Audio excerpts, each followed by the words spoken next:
I want to look at what I call, amen, overcoming the 5 kings in your life. Now we need to define what a king is according to God's definition and according to historical fact. A king is someone who dominates a certain area or sphere, amen, or realms. They influence that area or that place the most. They dominate that area, those people or those things the most. They're the most influential force in that area, in that realms. It's called, amen, the king's domain. Meaning the area or the sphere where the king dominates. His likes, ways, and wants is the most powerful in that area. Amen? Every one of us, as we will see, there are certain areas in your life, amen, that is dominance. We do certain things sometimes. Paul said it this way in Romans chapter 7. He goes, the things I want to do in my realms or in my sphere, if I have it, I cannot do. He goes, but the things I don't want to do, somehow I'm always what? Doing it.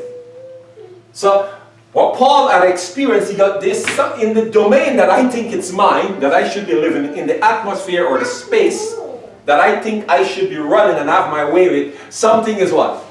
Handling me. He said, I have the desire to do what I want to do. It's in me. I can feel I want to do it. But I don't have the power to what? Carry it out. So, it means there was a stronger force than Paul sharing the same common area as Paul. Are you listening? In the space that you are walking and moving and experiencing, there are many other forces and people you're interplaying with. The strongest dominates. They are the most influential person or thing or force or being in that what? Space. Meaning everyone or everything in that space mostly or all the time succumb to what? Their influence. Amen? So, in this area, you need to make sure that if you don't have an option if you're there, but it's moving according, amen, number one, to the purpose God intended for you, and 2, according to what your desire, that you don't end up like Paul. The things you want to do, you can never do. The places you want to go, you can never go. And places you should never be or you don't want to go, you always act. Amen? All of us is like on a big ocean. And the strongest current takes you to where it's taking you. If you have a strong engine or you have strong rowing, you can go where you intended to go. But most are carried away by the wind. In the book of Acts, Paul, or actually it's Romans, in the book of Romans, Paul, they were trapped. Sorry, I'm just thinking where this book is. Yeah.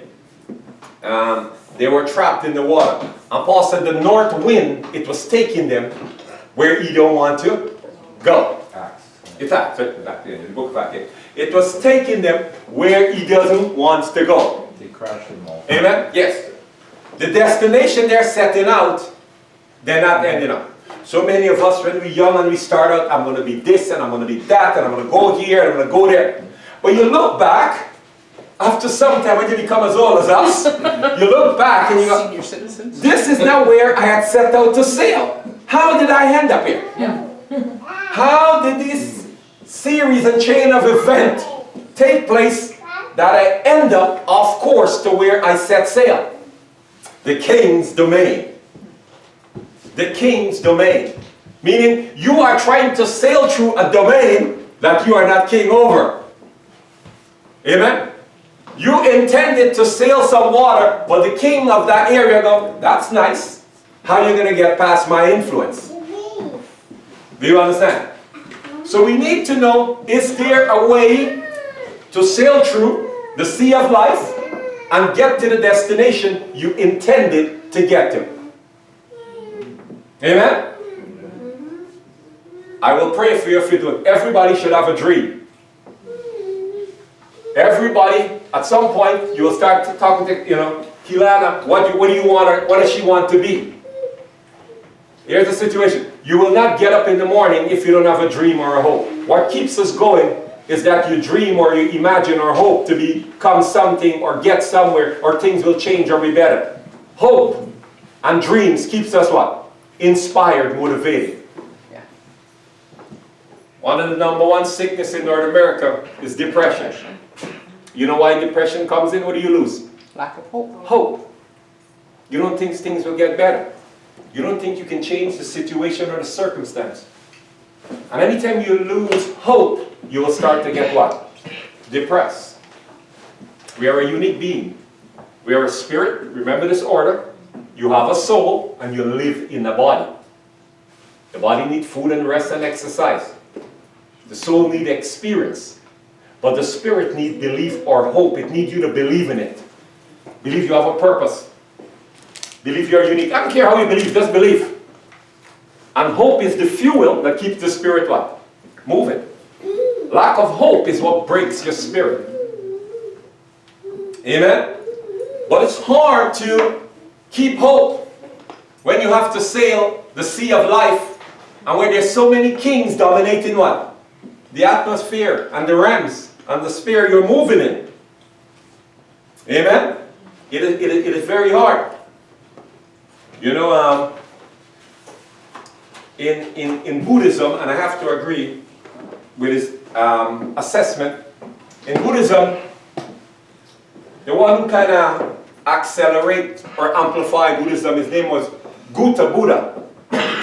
And Buddha said there are 4 noble truths. Among the many things you could know, there are 4 things it's absolutely worthy. They're noble, meaning you really should know them. You got all the rest, you can know it, but it's neither here or there really. But to know these truths, you're really in the game, at least you're aware of the game, and hopefully then you just need to learn how to prepare for the game. If you don't know this, you're going to find yourself ending up in places in the sea that you didn't want to go. So you'll get to whether it's 25 or 30 or 50 and go, I'm nowhere close to where I intended to what? Go. And the reason why you don't understand the sea you're sailing on. You don't understand the waters that are before you. So because of this, you don't prepare appropriately. It's like you have to get to university, but you don't start preparing in grade 9 or 10, so you do not take the courses to get ready for what? School. And the reason why you do this, you didn't know what you're going towards. But if you know you're trying to get to university and you know the subject when you intended to, then you know the courses you have to what? Take. So it's very important for you to get a glimpse or a sense of where you're trying to go, because it dictates what you should be doing what? Right now. What you're doing right now should always be based on where you're intended to what? Go or be. Does this make sense? Amen? So, Buddha said the 4 noble truths that you need to know. Amen? The first one, he got, the world is full of suffering and misery. You get this world we are born into. It is full of suffering and misery. We're going to look at that and see why. He said this world that we all are born in, it is full of suffering and misery. You lose hope, you're going to break your spirit. If you do not know to navigate the soul, you do not get the experiences or learn to pass through the experience. There's so much thing comes against your body and your life. So you got the first thing, one of the first noble thing or intelligent thing you need to know is the kind of environment you're in.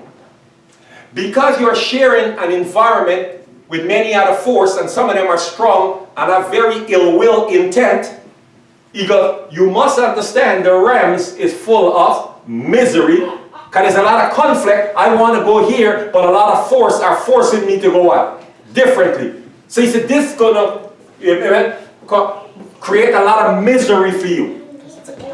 There's a counter force. There's a counter force. He said it's going to create a lot of misery. Amen?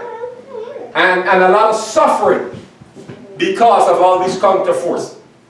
The second component, he goes, that the second noble truth or things you should know, he said, desire is the cause of all your suffering. You guys want thing to be born in a world of suffering and misery. But if you don't have desire to cross the water, it will bother you.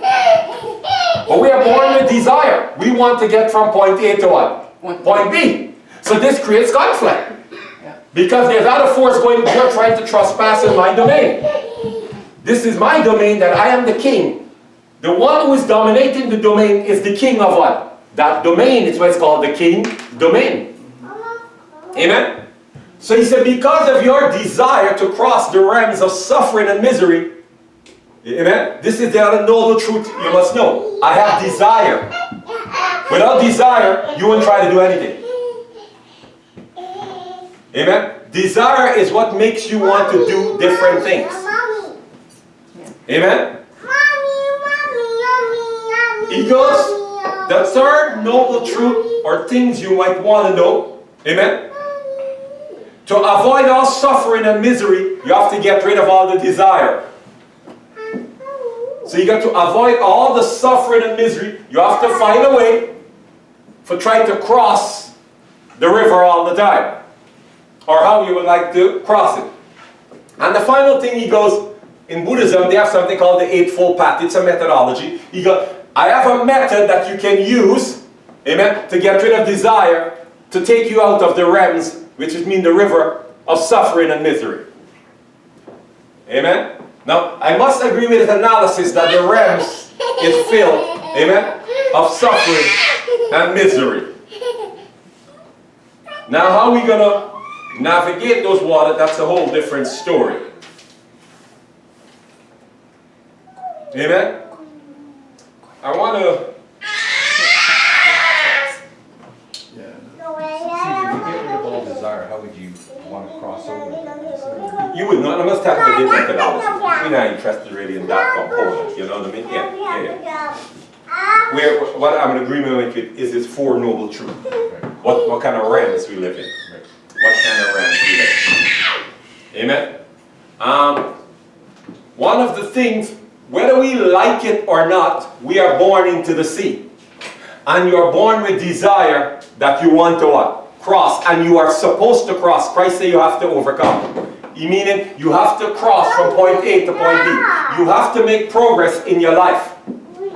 You have to make progress in your life. Say, I was born to make progress. I was born to make progress. God himself said he's not happy when you're not making what? Progress. Progress. It doesn't glorify him. It doesn't glorify him. You are made in his image with the Imago Dei. A way to showcase him. So in spite of the waters that you have to cross, I have designed you to what? Cross it. The question is how? I want to share a word with you because this word is going to help us as we get through this process. Try to remember it. And you might want to make some notes to catch some of the nuance of it. The Latin words where the word frustration comes from is called frustratio. It's spelled exactly like frustration, except drop the I-O-N at the end, amen, and just put I-O. So the word that we know today as frustration comes from the Latin word frustratio. Frustratio.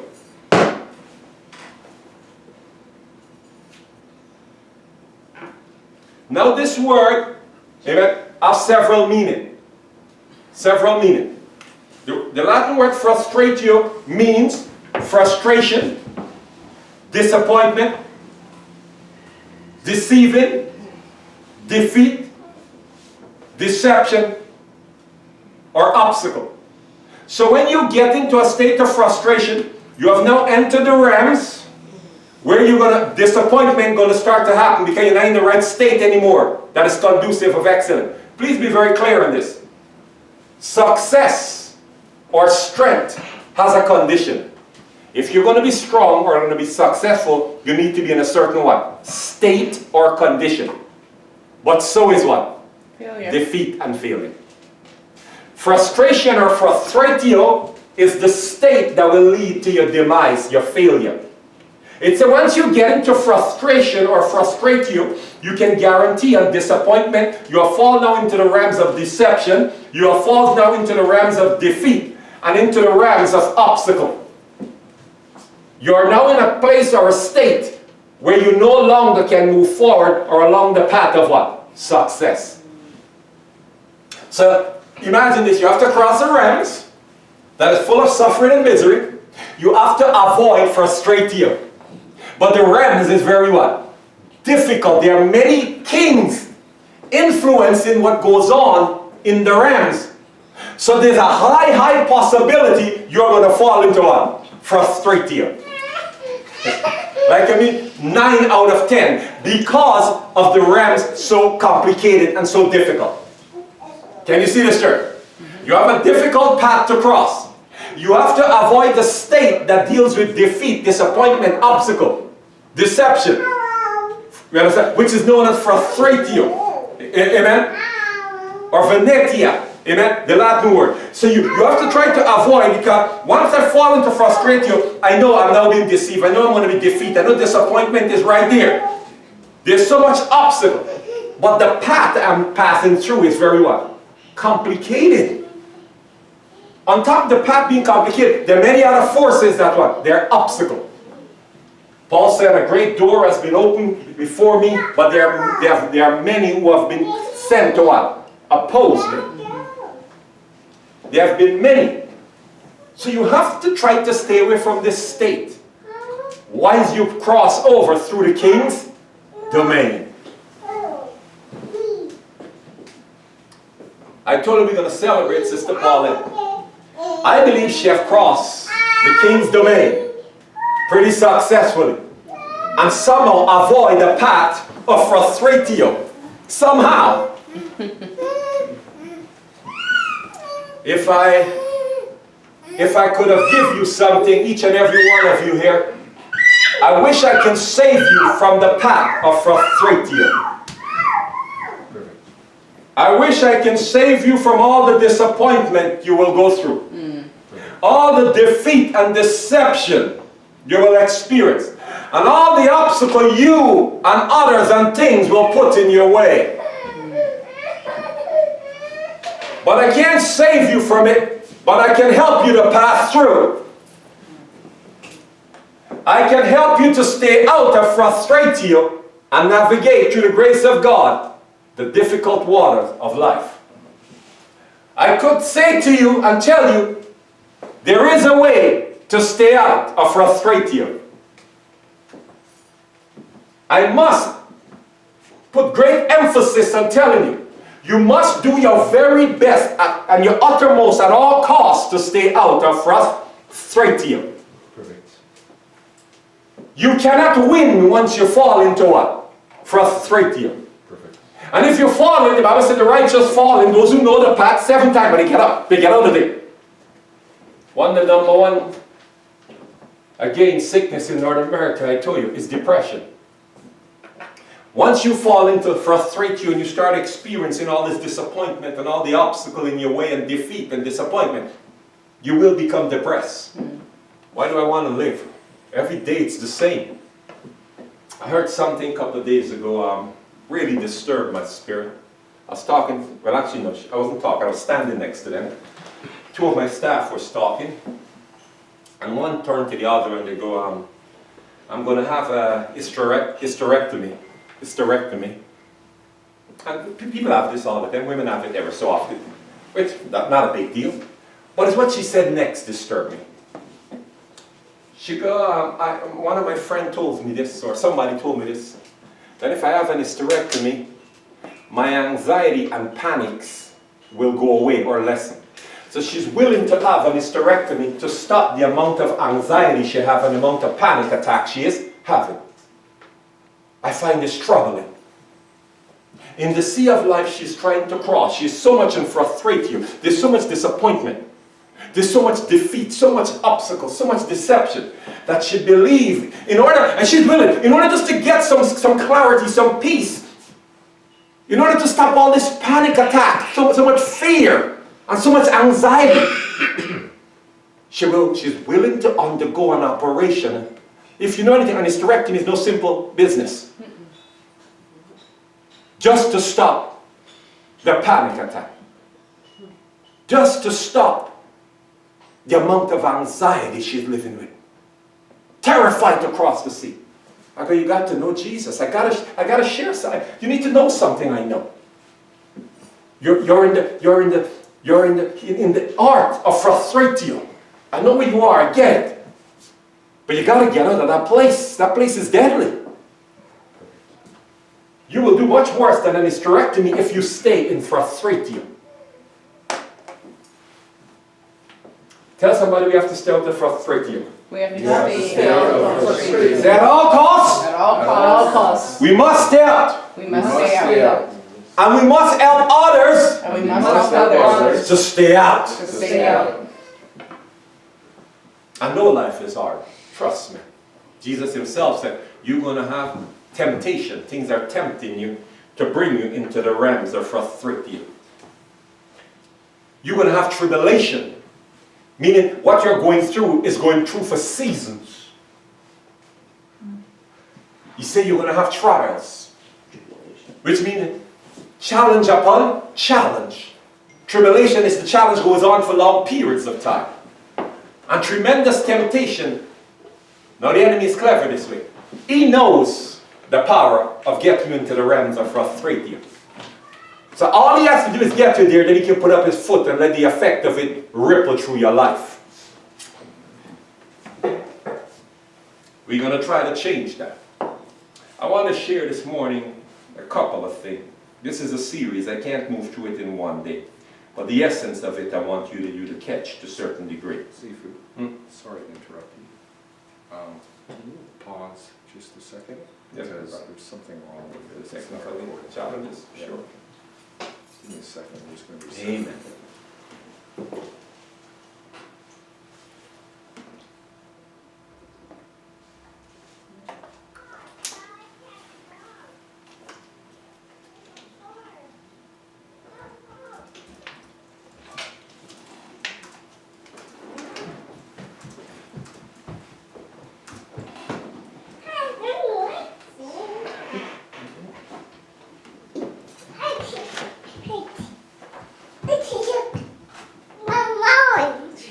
Why did he stop?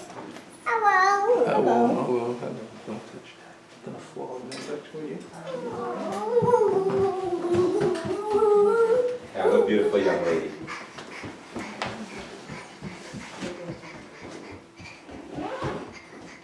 Okay, Seafood. Amen. I see this lovely child here. And my challenge to her parents and her uncles and aunt and grandparents is you need to know how and help her to stay out of frustration. You must try to keep her out of the realms of deception and defeat and disappointment and obstacle. Amen? You're going to need to learn yourself how to stay out. Amen? And how to keep her out of there. If you don't get on top of the 5 kings in your life, then you can guarantee they will stay on top of you. There are many kings some of us are fighting. They comes in different form. Like the young lady, she's fighting fear and panic attack. Some of us fight the king's domain, amen, of fear, of oppression. Some people are sick all their life. They go from sickness to sickness. Some fight the spirit of, amen, impoverishment. Their mother was impoverished. Their father was impoverished. They are impoverished. We have always been poor. We've always had poor health. We communicate poor. We live poor. We live in poor community. They never can enter the realms of what? Success. You got to break that king. You got to get on top of him. We're going to look at how do I get on top? I have to pass through the realms. He's guarding the realms to stop me. He wants to do what he likes. But he ain't going to have me. Amen. We sing a song today. Amen. There's healing in God's glory. You were born to show God's glory. Meaning how to cross the sea. Not to fall under the sea. So whatsoever that king is in your life, whether it's sickness, whether it's impoverishment, whether it's fear, whether it's anger, whether it's unforgiveness, whether it's lack. Amen. What I do know through the Spirit of God, there's freedom with the Spirit. You have to overcome it. You have to get on top of it. I don't really care what the 5 king is. What I care about is you overcoming him. Amen. Do you understand this process? Some of us were born it's in a country and you go, or a place, you know. things like this always happen. It can never change. It's my ethnicity. You know, these things always happen to me. No. It happens because most likely you don't know how to get out or stay away from the realms that frustrate you. But you need to know how to get out and how to stay away from it. And then I'm telling you, the things that you want to see and should happen in your life will start to show up. It's all about position. Where are you standing? What state are you in? Are you in the state that brings forth and promotes success? Or are you in the state? I hear people say this, you know, I always attract the worst things. The worst.